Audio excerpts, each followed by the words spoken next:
Very good morning all of you, very welcome to my channel Drishti IAS-PCS। इस video में हम बात करेंगे एडिटोरियल टेली मेडिसिन के बारे में।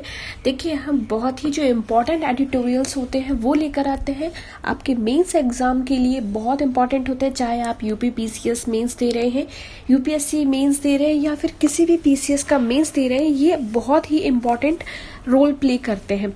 तो टेलीमेडिसिन के बारे में हम यहाँ पर डिस्कस करेंगे। एग्जैक्टली टेलीमेडिसिन क्या है, अभी हाल ही में काफ़ी न्यूज़पेपर में है, तो हमारे लिए ये एग्जाम पॉइंट ऑफ व्यू से इम्पोर्टेंट हो जाता है।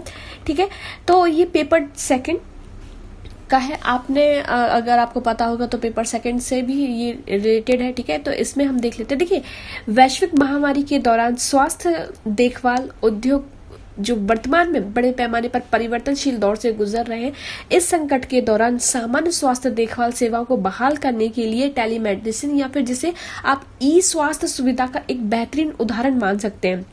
ठीक है, इस आवश्यकता को महसूस किया जा रहा है कि देश में स्वास्थ्य संरचना जो कोविड-19 महामारी के प्रसार को रोकने में लगी हुई है, ऐसे में अन्य बीमारियों से पीड़ित लोगों के समक्ष चिकित्सीय सुविधाओं को प्राप्त करने में काफी कठिनाई हो रही। भारत में टेलीमेडिसिन और टेली हेल्थ के वर्तमान परिदृश्य का मूल्यांकन करने का यह सही समय है। स्वास्थ्य मंत्रालय के अध्ययन से यह पता चलता है कि टेलीमेडिसिन भारत के संपूर्ण जनसंख्या के लिए एक बुनियादी स्वास्थ्य सेवाओं में वृद्धि कर सकता है। इसमें मुख्यतः ग्रामीण आबादी अत्यधिक लाभकारी होगी।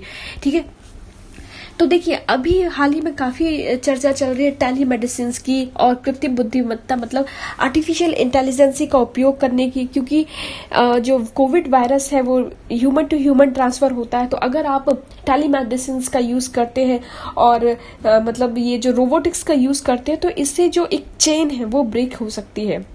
ठीक है, तो देखिए, टेलीमेडिसिन क्या है? टेली एक ग्रीक शब्द है जिसका अर्थ होता है हीलिंग बाय वायर। ठीक है, तो इस का वैसे तो ये एक आपको देखा जाए एक वास्तविकता में अभी ये ग्राउंड लेवल पर या फिर भूमध्य में लेवल पर नहीं आई है, फिर भी हम इसके बारे में देखिए न्यूज़पेपर में काफी है, तो फिर भी हम इस पर विचार विमर्श करते हैं कि इसके क्या क्या फायदे हो सकते हैं और इसके क्या क्या नुकसान हो सकते हैं। तो सबसे पहले हम बात करते हैं टेलीमेडिसिन एग्जैक्टली है क्या।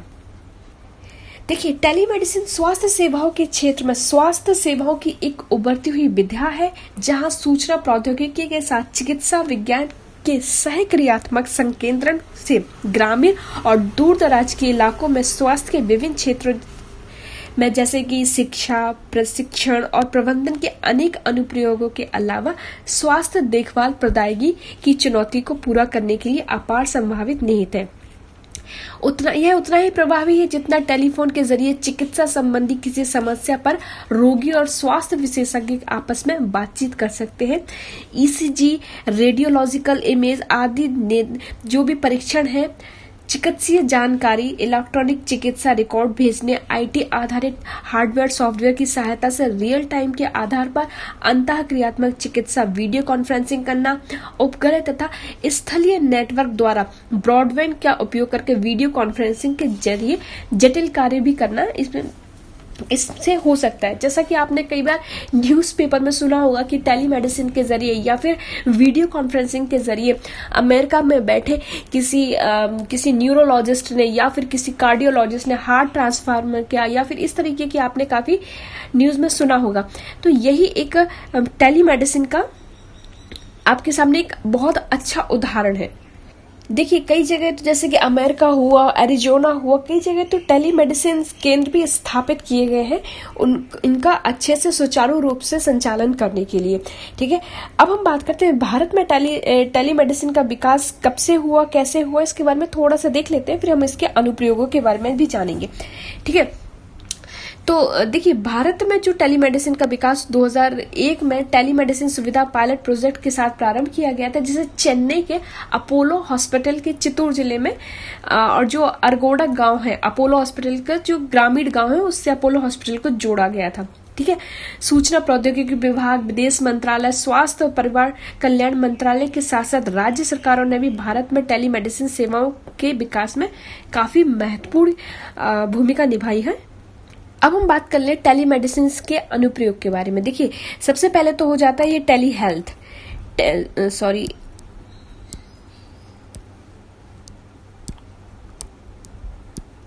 ये है टेली हेल्थ।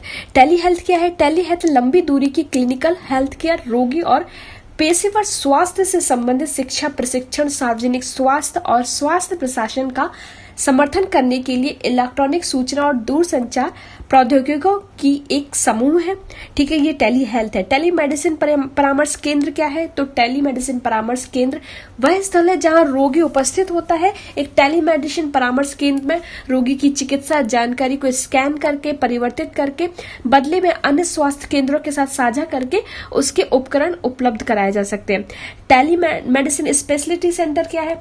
तो देखिए, टेली मेडिसिन स्पेशलिस्ट सेंटर एक स्थल है जहां पर स्वास्थ्य विशेषज्ञ मौजूद रहते हैं। वह दूरस्थ स्तर मौजूद रोगी की से बातचीत करते हैं, उसकी रिपोर्ट देखकर उसकी प्रगति निगरानी करते हैं। अब हम बात करते हैं टेली मेडिसिन प्रणाली की। तो ये जो टेली मेडिसिन प्रणाली है, ये हार्डवेयर, सॉफ्टवेयर और संचार चैनल के बीच एक इंटरफेस है जो अंततः सूचनाओं का आदान प्रदान करने के लिए दो स्थलों के बीच टेली काउंसलिंग को सफल बनाने के लिए तो भौगोलिक स्थानों को जोड़ने का कार्य करती है। हार्डवेयर में एक computer, printer, scanner, video conferencing उपकरण आदि होते हैं। वही यही सॉफ्टवेयर रोगी की जानकारी लेता है, मतलब अगर आपका कुछ भी सिटी स्कैन वगैरह ये सब करना, ये सब जानकारी लेता है, ब्लड रिपोर्ट ये सब लेता है। संचार चैनल कनेक्टिविटी को सक्षम करता है जिससे दो स्थान एक दूसरे से जुड़ सकते हैं। ये आपका होगा टेलीमेडिसिन प्रणाली। अब हम बात करते हैं टेलीमेडिसिन की उपयोगिता के बारे में। ये भारत में इसकी क्या उपयोगिता है? देखिए, बहुत ही करंट टॉपिक है, ज्वलंत मुद्दा है, इसको बहुत अच्छे से कीजिएगा। देखो, सबसे पहले तो इसकी उपयोगिता देखिए हम तो सुदूर क्षेत्रों तक आसान पहुंच है। परिधीय स्वास्थ्य सेटअप टेलीमेडिसिन का उपयोग रोगी परिवहन में लगने वाले समय और लागत को काफी कम कर देता है। ये भी बहुत इंपॉर्टेंट है। गंभीर देखभाल की निगरानी, जहां रोगी को स्थानांतरित करना संभव नहीं है, किसी को पैरालाइज हो गया है, वो कोई दूर दराज के गांव में है, दिल्ली नहीं आ सकता, तो टेलीमेडिसिन के जरिए उसका इलाज संभव है। चिकित्सीय शिक्षा और नैदानिक अनुसंधान जारी रखने में सहायता मिलती है। आपदा के दौरान चिकित्सीय सुविधाओं में किसी प्रकार की रुकावट नहीं होती। ये हमारे लिए सबसे इम्पोर्टेंट है क्योंकि अभी हम इसी का ही उपयोग कर रहे हैं। ठीक है, टेलीमेडिसिन प्रौद्योगिकी के उपयोग से सबसे बड़ी उम्मीद यह है कि दूर संचार स्थापित होने के बाद यह चिकित्सीय पद्धति में विशेषता ला सकता है। रोबोट्स का उपयोग करते हुए स्वास्थ्य टेलीमेटेल्स सर्जरी भी हो सकती है। यह महामारी की आशंका में महत्वपूर्ण भूमिका निभा सकता है। यह स्थानीय और वैश्विक स्तर पर बीमारियों का रियल टाइम निगरानी रखने में एक सक्षम विकल्प है। यही देखिए, ये बहुत ही इंपॉर्टेंट हमारे लिए यहाँ पर हो जाता है। अब जो टेलीमेडिसिन में है, सरकार के प्रयास क्या क्या है? तो संजीवनी सबसे पहला क्या है? संजीवनी वर्ष 2005 में केंद्र सरकार ने टेलीमेडिसिन से संबंधित एक सॉफ्टवेयर जारी किया था जिसका नाम दिया था संजीवनी।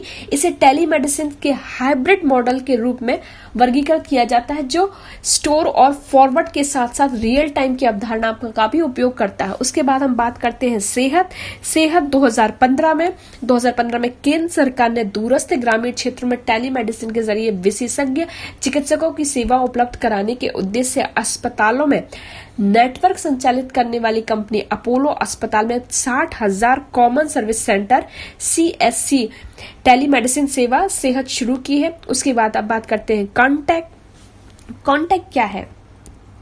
देखिए, कॉन्टैक्ट परियोजना दरअसल कोविड-19 के नेशनल टेली कंसल्ट सेंटर का नाम संक्षिप्त नाम है। क्या नाम है? ये बहुत इंपॉर्टेंट है कॉन्टैक्ट। ठीक है, इसका बहुत अच्छे से याद रखिएगा क्योंकि ये कोविड-19 से ही रिलेटेड है। कोविड-19 के नेशनल टेली कंसल्ट सेंटर का नाम क्या है? कॉन्टैक्ट। यह एक टेलीमेडिसिन केंद्र है जिसकी स्थापना अखिल भारतीय आयुर्वेदिक संस्थान नई दिल्ली के द्वारा की गई है, जिसमें देश भर के विशेषज्ञ बहुआयामी सवालों का उत्तर देने के लिए विभिन्न नैदानिक क्षेत्रों के विशेषज्ञ डॉक्टर 24 आवर्स उपलब्ध होते हैं। वह मॉडल दूरसंचार केंद्र जिसके माध्यम से देश के अलावा विश्व के किसी भी हिस्से में दोनों ओर से वीडियो कॉन्फ्रेंसिंग आप कर सकते हैं और लिखित संपर्क भी इसमें प्राप्त कर सकते हैं।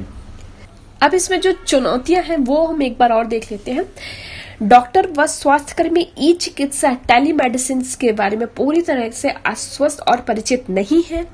सबसे बड़ी बात तो ये है, टेलीमेडिसिन के परिणामों के बारे में रोगियों को विश्वास में भी कमी है। भारत में तकनीकी और संचार लागत बहुत अधिक है। कभी कभी यह टेलीमेडिसिन को वित्तीय रूप में अक्षम बना देती है। भारत में लगभग 40% जनसंख्या गरीबी स्तर के नीचे रहती है। ऐसे में इस वर्ग का तकनीकी रूप से दक्ष होना अत्यधिक कठिन है। विभिन्न प्रकार के सॉफ्टवेयर हार्डवेयर समर्थित ई चिकित्सा को अभी परिपक्व होने की आवश्यकता है।